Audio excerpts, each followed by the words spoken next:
President Trump announced this afternoon that he'll be pulling the United States out of the Iranian nuclear deal 3 years after President Obama negotiated it. The president has promised to kill this deal for a long time. He talked about it a lot on the campaign trail. He won the election, so no one should be surprised that he did it. When the deal was created, it was negotiated, by the way, by two groups, Iran and the Obama State Department, neither of which had America's interests at heart. So it's hard to feel too sad about the death of the deal. Still, you have to wonder what it means. Will it take America closer to war with Iran? And if it does, are we prepared to fight that war? Or does it make lasting peace more certain?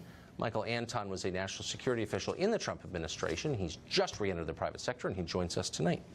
Michael Anton, thanks for coming on. Hey, thanks for having me. There's certainly no defense of the deal, which I took as a matter of faith was negotiated in bad faith and not on behalf of American voters. But you got to kind of wonder. Here, Ambassador Bolton goes into the administration, and almost immediately there's a missile strike against Syria, and the Iran deal is scuttled. He has said repeatedly that he would like conflict with Iran. So the question is, are we moving toward that? I think just the opposite. In fact, what the Iran deal did is it gave the Iranian regime a windfall, first a cash windfall and then a business windfall. Yes. By lifting sanctions, by allowing countries that have long wanted to do business with Iran back in.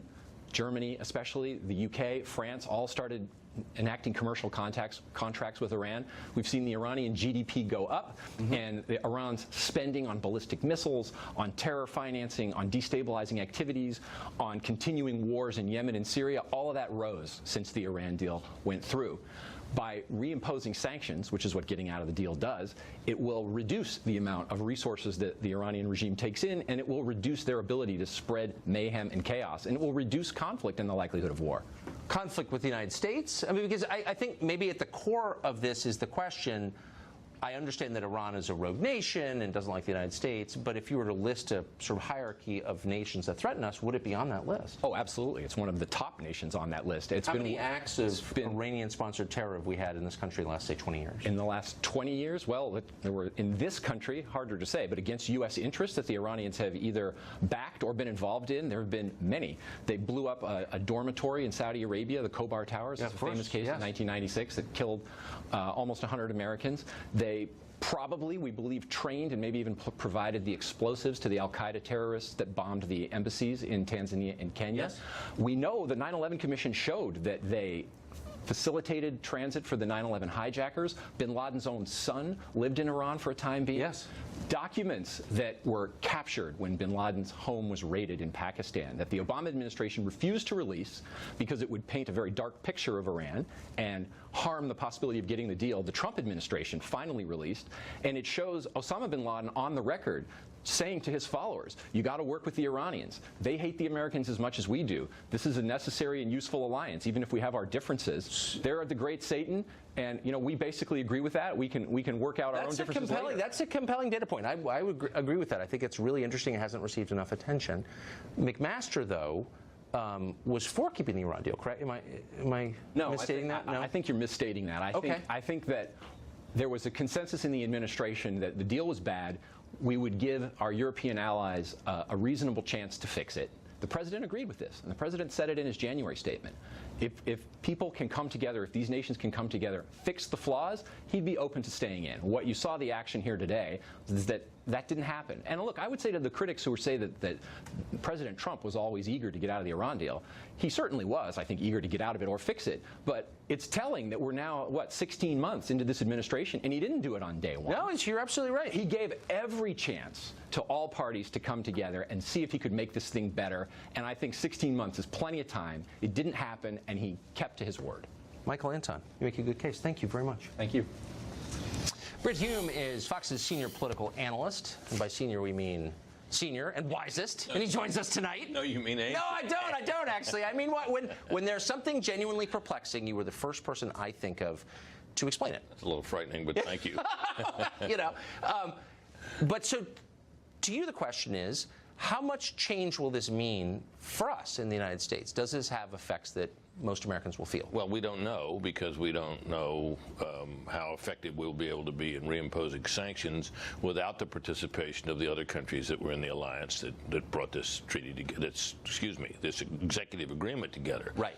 So could turn out that America's able to put really punishing sanctions back in place, and that the Iranians will react to that, maybe by becoming more bellicose, maybe by becoming less. No country that's going to try to be a big player on the world stage can afford to have a collapsing economy. So that's a fact. You need to be able to finance all this stuff. And of course, the argument that's made, of course, Tucker, is that Iran got so much up front.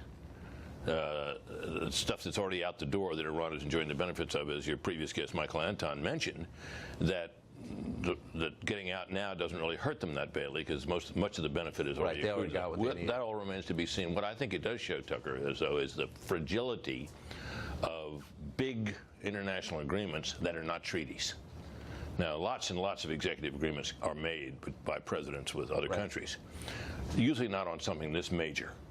And of course, that meant that all it was an agreement between the previous president and the Iranians and the other partners in the deal, which means that this president had the option that he is today exercised, which is to renounce the deal and reimpose the sanctions. The Obama people must be fear. I mean, they really spent a lot of time, effort, and I would say brushed aside critical American interest in order to get this deal. Well, remember, this was the reason, of course, why it isn't a treaty.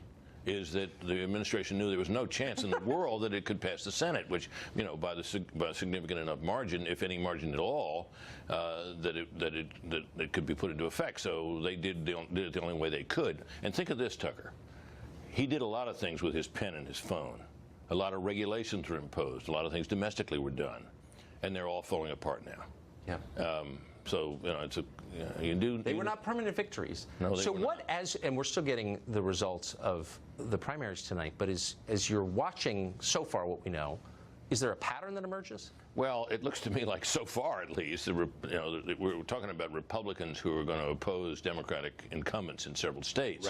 Right. So automatically you need a fairly formidable candidate to beat somebody who's already got the office. In Indiana, it looks like they've got a reasonably formidable candidate. Mike DeWine in Ohio, although you look at him, you think, well, who's that little guy? Well, he's actually been a very effective and successful politician for a long time in the state of Ohio, so he'll be a formidable candidate for that seat there. Of course, everybody's mesmerized by West Virginia, because you got this wacky guy, who's fresh out of a stretched crossbar hotel, who is believed to have some chance of actually winning that nomination, which, of course, a lot of people think would repeat the whole Roy Moore fiasco they had in Alabama, where the candidate who couldn't possibly be elected gets nominated. Just for our viewers who may be confused by the term of art you just used, a stretch at the crossbar hotel means he just got out of prison. Yeah, I thought that vernacular was reasonably well done. So good. Britt Hume, it's great to see you. Thank you, Tucker.